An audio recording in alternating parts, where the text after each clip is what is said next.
5 months out from Election Day, the latest analysis on the state of the presidential race. All that and more now on Graff's Grievances.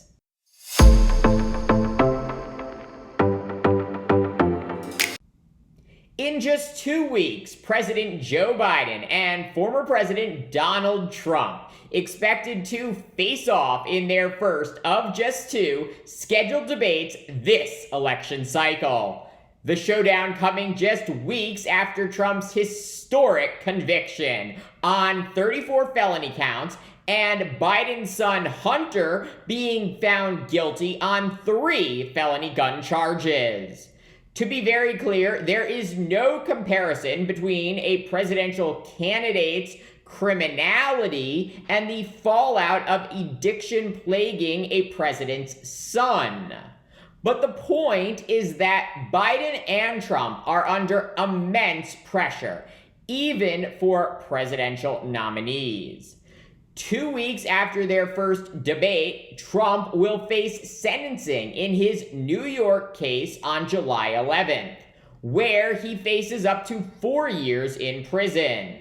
A sentencing date has yet to be set for Hunter Biden, but he is scheduled to go on trial again in September on 9 felony and misdemeanor tax offenses.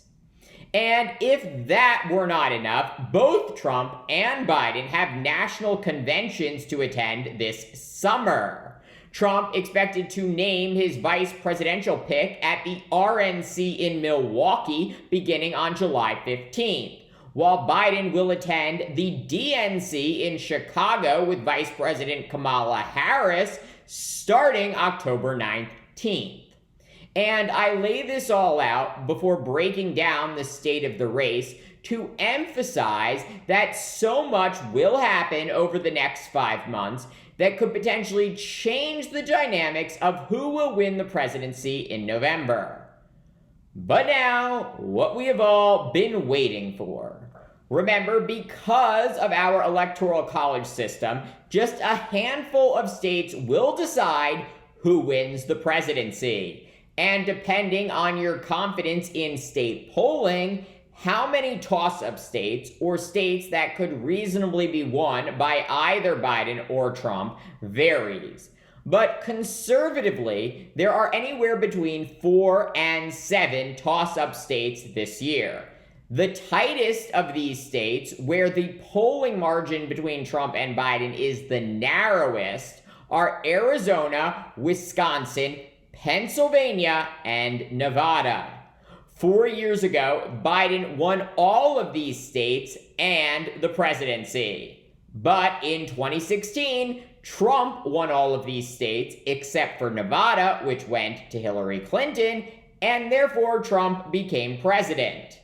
This means Arizona, Wisconsin, Pennsylvania, and Nevada will see a lot of President Biden and former President Donald Trump in person and on TV over the next 5 months, as both candidates work to move the needle in their favor.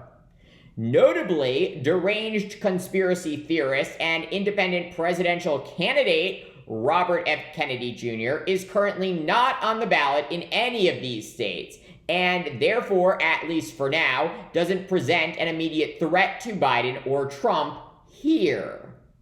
In addition to the 4 toss-up states mentioned, Michigan, Georgia, and North Carolina look to have tight contests. Currently, Biden looks to be ahead in Michigan, while Trump is in the lead in Georgia and North Carolina.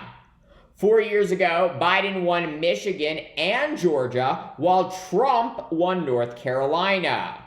And in 2016, Trump won all 3 of these states against Hillary Clinton.